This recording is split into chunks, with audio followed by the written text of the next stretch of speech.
Hey guys, it's TheAndySan here, and it's been a while since I've done an actual vlog on my Sanyo Zacti, so my hand feels a little weird because I'm mostly used to holding my camera like this, you know, with the camera in between my hands. But now I'm holding it like, you know, I'm karate chopping, you know, so I'm going like this the whole time. So I'm getting some funny looks from people, but you know, crazy guy talking himself into a camera. What you gonna do? So anyway, the reason I'm doing a vlog on this camera as opposed to my cell phone is because I wanted to do something special today, because as a good majority of people out there know, today is a very special day. Today is Patriots Day, otherwise known as September 11th. One of the good things that Bush did before he left office was establish Patriots Day as a way of remembering September 11th. But as you guys know, 10 years ago, America was attacked by terrorists. And it's hard to believe that it was, you know, 10 years ago. You know, it makes me feel old. And I know a lot of people are saying that it was our generation's, you know, JFK assassination, the whole big "where were you" moment. And I definitely agree. So I'll share with you guys what was going on with me during that time when our country was attacked. So it's 10 years ago. I was 15 going on 16, and I was a sophomore in high school. I apologize for the noise, you know, it's traffic. So I was a sophomore going through high school. It was during study hall, I remember, when the first plane hit the World Trade Center. Oh, here comes a flag. America! Yeah! Anyway, so it was study hall when the first plane hit the World Trade Center. And we didn't really know what to make of it at first, you know, because we had thought that a plane had just gone haywire and, you know, something had gone wrong. And speaking of planes, there's one now. So apologies for the noise, but hey, I'm outside. Stuff happens. Anyway, the first plane hit, and nobody really knew what to make of it. They thought it was like pilot error, or maybe like something went wrong with the equipment. And obviously it was a very tragic thing.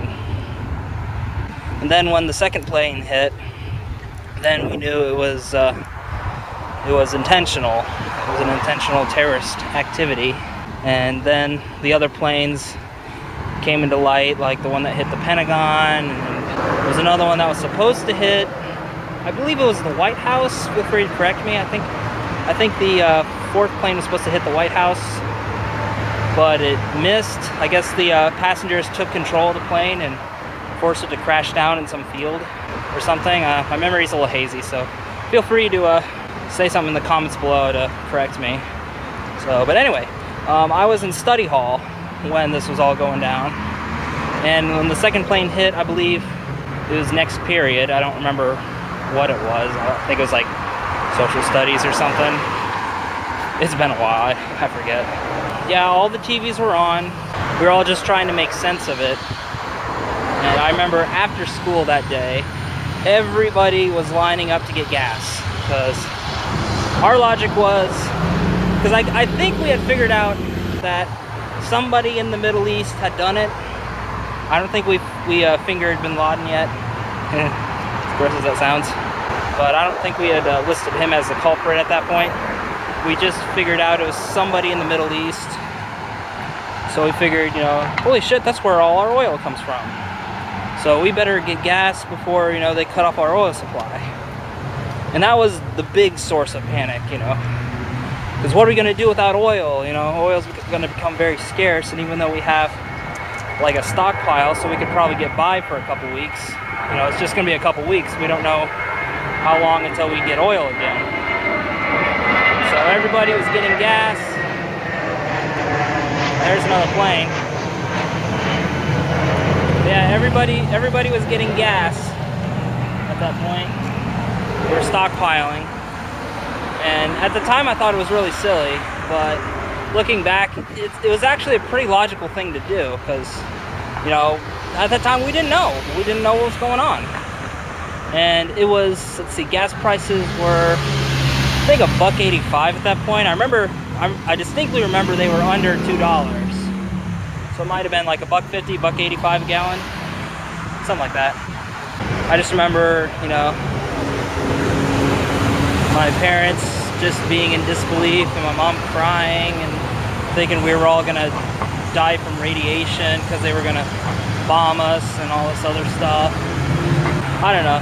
The way I deal with tragic news, and this happened when my dad passed away several years later, back in '04, but you know, when it's happening, I don't really believe that it's happening. You know, obviously I can see on a TV and know that it's happening, but it just doesn't sink in with me initially. Like why has everybody got to be so loud today? You guys can probably barely hear me.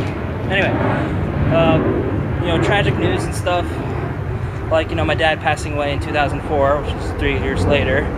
That kind of stuff, you know, even though it's happening and has happened, it just doesn't quite sink in for me until at least a couple days later. That's just the way I process things. Like, when things first start happening, then I like gather as much information as I can, you know, try to figure out who did it, why'd they do it, you know, that sort of thing. Basically just trying to figure out what happened. I don't get all crying, oh my god, stuff's happening. I'm the kind of guy that's like, who did it? What's going on? What's happening? I think about 2 or 3 days later, then it all kind of sunk in. It's like, oh my god. You know, I know that this was going to be my generation's JFK moment. You know, the big where were you when this went down. Yeah, that's something I wanted to share with you guys. And who knew 10 years later that I would be a part of the United States Navy, you know, part of the military. Because if you would have told me as a 15-year-old that when you turn 25, you'd be part of the United States Navy, I'd be like, you're fucking kidding me. I don't want to be any part of that stuff. Because I know I was supportive of the military, and it's like, you know, it's really great what you guys do, but it's really not for me. You know, I'm too picky, too weak-willed, not very strong. You know, that's mostly for like the big tough guys that want to shoot people and that sort of thing. But that was honestly me just being ignorant and thinking every branch was a bunch of, you know, roughnecks that like to shoot and kill people. You know, that's all they do. And I mean, yeah, ultimately that's what the military is there for, to kill people and kind of fight by, you know, being intimidating and that sort of thing. But there's more than one job in the military. So, you know, I found that out when I went to my recruiter. And 10 years later, I'm a sonar tech who will specialize in fixing equipment. Anyway, that's basically my then and now story of 9/11.